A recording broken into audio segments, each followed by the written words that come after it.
ನಮಸ್ಕಾರ ಗೆಳೆಯರೆ, ಮತ್ತೊಮ್ಮೆ ಮಾರ್ಕೆಟ್ ಸುದ್ದಿ ಯೂಟ್ಯೂಬ್ ಚಾನಲ್ಗೆ ಸ್ವಾಗತ. ಇವತ್ತು ಮಾರ್ಕೆಟ್ನಲ್ಲಿ ಏನೆಲ್ಲ ಆಯಿತು ಅಂತ ನೋಡೋದಾದರೆ ಮೊದಲಿಗೆ ಇಂಡಿಸಸ್ ನೋಡುವ. ಇವತ್ತು ಎಲ್ಲ ಇಂಡಿಸಸ್ಗಳು ನೆಗೆಟಿವ್ ಅಲ್ಲಿ ಇತ್ತು. ಎಕ್ಸ್ಪೆಕ್ಟ್ ಫಾರ್ಮಾದ ಇವತ್ತು ಒಳ್ಳೆ ಪರ್ಫಾರ್ಮೆನ್ಸ್ ಮಾಡಿ ನೋಡ್ತಾ ಇರ್ಬೋದು.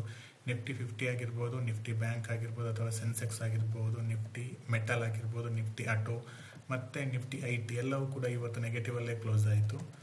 ಇನ್ನು ಮುಂದಿನ ಶೇರ್ ನೋಡೋದಾದರೆ ಕೋಟಕ್ ಮಹೀಂದ್ರ ಬ್ಯಾಂಕ್, ನಿಮಗೆ ಗೊತ್ತಿರ್ಬೋದು ನಿನ್ನೆ ಇವತ್ತು ರಿಸಲ್ಟ್ ಬಂದಿತ್ತು. ಆ್ಯಕ್ಚುಲಿ ರಿಸಲ್ಟ್ ಒಳ್ಳೆನೇ ಬಂದಿತ್ತು. ಅಂದರೆ ಮಾರ್ಕೆಟ್ನ ಎಸ್ಟಿಮೇಷನ್ ಇತ್ತಲ್ಲ ಅದನ್ನು ಬೀಟ್ ಮಾಡಲಿಕ್ಕೆ ಆಗಿಲ್ಲ, ಬಟ್ ಪ್ರಾಫಿಟಲ್ಲೇ ಎಲ್ಲ ಒಳ್ಳೆ ತೋರಿಸಿದ್ರು. ಬಟ್ ಆ್ಯಸ್ ಕಾಮನ್ ನಿಮ್ಮ ಬ್ಯಾಂಕಿಂಗ್ ಸೆಕ್ಟ್ರಲ್ಲಿ ನೋಡುವ ಹಾಗೆ ಅಥವಾ ಫಿನಾನ್ಷಿಯಲ್ ಸೆಕ್ಟರಲ್ಲಿ ನೋಡುವ ಹಾಗೆ NPA ಇದೆ, ಎಲ್ಲರೂ ಜಾಸ್ತಿ ಆಗಿದೆ. ಏನು ದೊಡ್ಡ ಜಾಸ್ತಿ ಅಲ್ಲ, ಮೈನರ್ ಆಗಿ ಜಾಸ್ತಿ ಆಗಿದೆ, ಮೈನರ್ ಪರ್ಸೆಂಟೇಜಲ್ಲಿ. ಆದರೂ ಇದು ಮಾರ್ಕೆಟ್ ಇದನ್ನು ಒಪ್ಕೊಳ್ಳಿಲ್ಲ.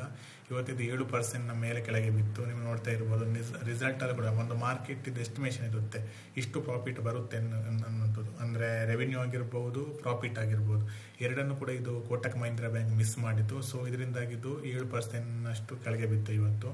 ಇನ್ನು ಮುಂದಿನ ಶೇರ್ ನೋಡೋದಾದರೆ IEX, ನಿಮಗೆ ಗೊತ್ತಿರ್ಬೋದು ಮಾರ್ಕೆಟ್ ಕಪ್ಲಿಂಗ್ ನ್ಯೂಸ್ ಬಂದಾಗಿನಿಂದ ತುಂಬ ಫ್ಲಕ್ಚುಯೇಷನ್ ಇದೆ ಈ ಶೇರಲ್ಲಿ.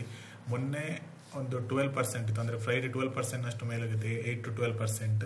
ಬಟ್ ಇವತ್ತು ವಾಪಸ್ 4% ಅಷ್ಟು ಕೆಳಗೆ ಬಿತ್ತು. ಇನ್ನು ಮುಂದಿನ ಶೇರ್ ನೋಡೋದ್ರೆ TCS, ನಿಮಗೆ ಗೊತ್ತಿರ್ಬೋದು TCSನವ್ರದ್ದು ನ್ಯೂಸ್ ಬಂದಿತ್ತು ಆಫ್ಟರ್ ದಿ ರಿಸಲ್ಟ್ ನ್ಯೂಸ್ ಅಲ್ಲ. ಅವರು ಏನು ಮಾಡ್ತಿದ್ದಾರೆ, 12,000 ಎಂಪ್ಲಾಯೀಸ್ ಇದ್ದಾರಲ್ಲ ಅವರನ್ನು ತೆಗಿತಾ ಇದ್ದಾರೆ ಕೆಲಸದಿಂದ. ಅದಕ್ಕೆ ಪ್ರಮುಖ ಕಾರಣ AI ಇಂದಾಗಿ, ಆರ್ಟಿಫಿಷಿಯಲ್ ಇಂಟೆಲಿಜೆನ್ಸ್ನಿಂದಾಗಿ. ಸೊ 12,000 ಜನರನ್ನು ತೆಗಿತಾ ಇದ್ದಾರೆ. ಸೊ ಇದರಿಂದಾಗಿ ಈ ನ್ಯೂಸ್ನಿಂದಾಗಿ ಇವತ್ತು IT ಸ್ಟಾಕ್ಸ್ ಯಾವುದೆಲ್ಲ ಇದೆ ತೆಗಿತಿರೋದು TCS ಅಲ್ಲಿ, ಅದು ಉಳಿದ IT ಸ್ಟಾಕಲ್ಲಿ ಕೂಡ ಪ್ರೆಷರ್ ಇತ್ತು. ಇದರಿಂದಾಗಿ ಇವತ್ತು TCS ಆಲ್ಮೋಸ್ಟ್ 1.5% ಅಷ್ಟು ಕೆಳಗೆ ಬಿತ್ತು. ಇದು ಆಲ್ಮೋಸ್ಟ್ ಈಗ 52 ವೀಕ್ ಲೋಗೆ ಹತ್ತಿರದಲ್ಲಿದೆ. ಅಂದರೆ ಇದರ 52 ವೀಕ್ ಲೋ 3,056 ಇದೆ. ಇದು ಇವತ್ತು 3,085ರಲ್ಲಿ ಕ್ಲೋಸ್ ಆಯಿತು. SCL ಕೂಡ ಹಾಗೆ 1.5% ಅಷ್ಟು ಕೆಳಗೆ ಬಂತು.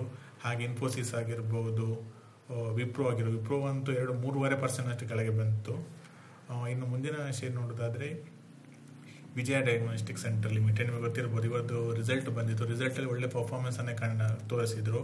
ಸೊ ಇದರಿಂದಾಗಿ ಇದು ಇವತ್ತು 5ರಿಂದ 6% ಅಷ್ಟು ಮೇಲೆ ಹೋಯಿತು. ನೀವು ನ್ಯೂಸಲ್ಲಿ ನೋಡ್ತಾ ಇರ್ಬೋದು ಅವರದ್ದು ಪ್ರಾಫಿಟ್ ಇದೆಯಲ್ಲ ಅದು ಆಲ್ಮೋಸ್ಟ್ 22% ಅಷ್ಟು ಜಂಪ್ ಆಗಿದೆ. ರೆವಿನ್ಯೂ ಕೂಡ 20% ಅಷ್ಟು ಜಂಪ್ ಆಗಿದೆ. ಇದರಿಂದಾಗಿ ಈ ಸ್ಟಾಕ್ ಇವತ್ತು ಒಳ್ಳೆ ಮೂಮೆಂಟಮ್ ಇತ್ತು. ಆಲ್ಮೋಸ್ಟ್ 5.79% ಅಷ್ಟು ಏರಿಕೆ ಆಯಿತು.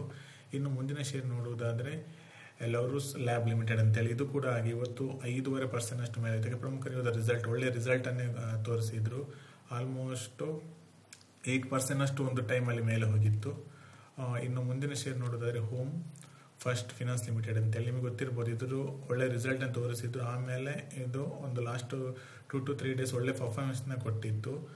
ಆದರೆ ಇವತ್ತು ಇದರಲ್ಲಿ ಪ್ರಾಫಿಟ್ ಬುಕ್ಕಿಂಗ್ ಆಯ್ತು. ನೀವು ನೋಡಿರ್ಬೋದು ಒಮ್ಮೆಲೆ ಇಲ್ಲಿ 1,432ರಿಂದ ಇದು 1,500 ತನಕ ಹೋಗಿತ್ತು. ಆದರೆ ಇದ್ರ ಪ್ರಾಫಿಟ್ ಬುಕ್ಕಿಂಗ್ನಿಂದಾಗಿ ಇವತ್ತು ಸ್ವಲ್ಪ ಇದು ಆಲ್ಮೋಸ್ಟ್ ನೋಡ್ತಾ ಇರ್ಬೋದು 8% ಅಷ್ಟು ಕೆಳಗೆ ಬಿತ್ತು. ಇನ್ನು ಮುಂದಿನ ಶೇರ್ ನೋಡಿದ್ರೆ ಲೋದವರು ರಿಸಲ್ಟ್ ಬಂದಿತ್ತು. ರಿಸಲ್ಟ್ ಆ್ಯಕ್ಚುಲಿ ಒಳ್ಳೆದೇ ಬಿಟ್ಟಿದ್ರು, ಅಂದರೆ ಪ್ರಾಫಿಟಲ್ಲಿ ಒಳ್ಳೆ ಜಂಪ್ ಆಗಿತ್ತು. ಬಟ್ ಏನಾಗಂದರೆ ಅದೇ ವಾಪಸ್ ಎಸ್ಟಿಮೇಷನ್ ಬೀಟ್ ಮಾಡಲಿಕ್ಕೆ ಆಗಿಲ್ಲ ಮಾರ್ಕೆಟ್ ಇದ್ದು. ಸೊ ಇದು 6.5% ಅಷ್ಟು ಬಿತ್ತು. ಅದಲ್ಲದೆ ನೀವು ನೋಡ್ತಾ ಇರ್ಬೋದು ಯಾವುದೆಲ್ಲ ಈ ರಿಯಲ್ ಎಸ್ಟೇಟಲ್ಲಿ ಡೀಲ್ ಮಾಡ್ತಾ ಅಂತ ಎಲ್ಲ ಕಂಪನಿಗಳು ಬಿದ್ದಿದೆ. ನೀವು ಇಲ್ಲಿ ನೋಡಿ ಗೋಡ್ರೇಜ್ ಆಗಿರ್ಬೋದು, DLF ಆಗಿರ್ಬೋದು, ಪ್ರೆಸ್ಟೀಜ್ ಎಲ್ಲವೂ ಕೂಡ ಇವತ್ತು ಡೌನ್ಫಾಲೇ ಆಗಿದೆ. ಇನ್ನು ಮುಂದೆ ಶೇರ್ ನೋಡಿದ್ರೆ ಅದಾನಿ ಗ್ರೀನ್ ಎನರ್ಜಿ, ಇವತ್ತು ರಿಸಲ್ಟ್ ಇತ್ತು, ಒಳ್ಳೆ ರಿಸಲ್ಟ್ ಅಂತ ತೋರಿಸಿದ್ದಾರೆ. ನೀವು ನೋಡ್ತಾ ಇರ್ಬೋದು ರೆವಿನ್ಯೂ ಆಗಿರ್ಬೋದು, ಪ್ರಾಫಿಟ್ ಆಗಿರ್ಬೋದು ಎಲ್ಲವೂ ಅಪ್ ಆಗಿದೆ. ಇದರಿಂದಾಗಿ ಇದು ಇವತ್ತು 3.5% ಅಷ್ಟು ಮೇಲೆ ಮತ್ತೆ 1,000 ಗಡಿಯನ್ನು ದಾಟಿದೆ. ಇನ್ನು ಮುಂದಿನ ಶೇರ್ ನೋಡಿದ್ರೆ SBI ಕಾರ್ಡ್, ಇವತ್ತು ರಿಸಲ್ಟ್ ಇತ್ತು. ರಿಸಲ್ಟ್ ಒಳ್ಳೆ ಪರ್ಫಾರ್ಮೆನ್ಸ್ ಕಂಡಿಲ್ಲ ಇವರ ರಿಸಲ್ಟಲ್ಲಿ, ಅಂದರೆ ಪ್ರಾಫಿಟಲ್ಲಿ ಇಳಿಕೆಯಾಗಿದೆ. ಇದೇ ಕಾರಣ ಮತ್ತು 6% ಕೆಳಗೆ ಬಂದಿದೆ. ಮತ್ತೊಂದು ಕಾರಣ ಏನಂದರೆ ರಿಸಲ್ಟ್ ಎಸ್ಟಿಮೇಷನನ್ನು ಬೀಟ್ ಮಾಡಲಿಕ್ಕೆ ಆಗಿಲ್ಲ.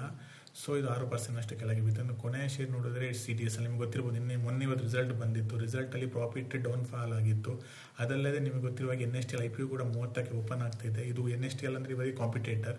ಸೊ ಇದೆಲ್ಲ ಕಾರಣದಿಂದಾಗಿ ಇದು 5.5% ಅಷ್ಟು ಕೆಳಗೆ ಬಿತ್ತು ಇವತ್ತು. ಇದಾಗಿತ್ತು ಗೆಳೆಯರಿಗೆ ಇವತ್ತಿನ ಕೆಲವು ಇಂಪಾರ್ಟೆಂಟ್ ಸ್ಟಾಕ್ಗಳು. ಹೆಚ್ಚಿನ ಸುದ್ದಿಗಳಿಗಾಗಿ ಈ ಚಾನಲ್ ಸಬ್ಸ್ಕ್ರೈಬ್ ಮಾಡಿ. ಭೇಟಿಯಾಗೋಣ ಮುಂದಿನ ವಿಡಿಯೋದಲ್ಲಿ.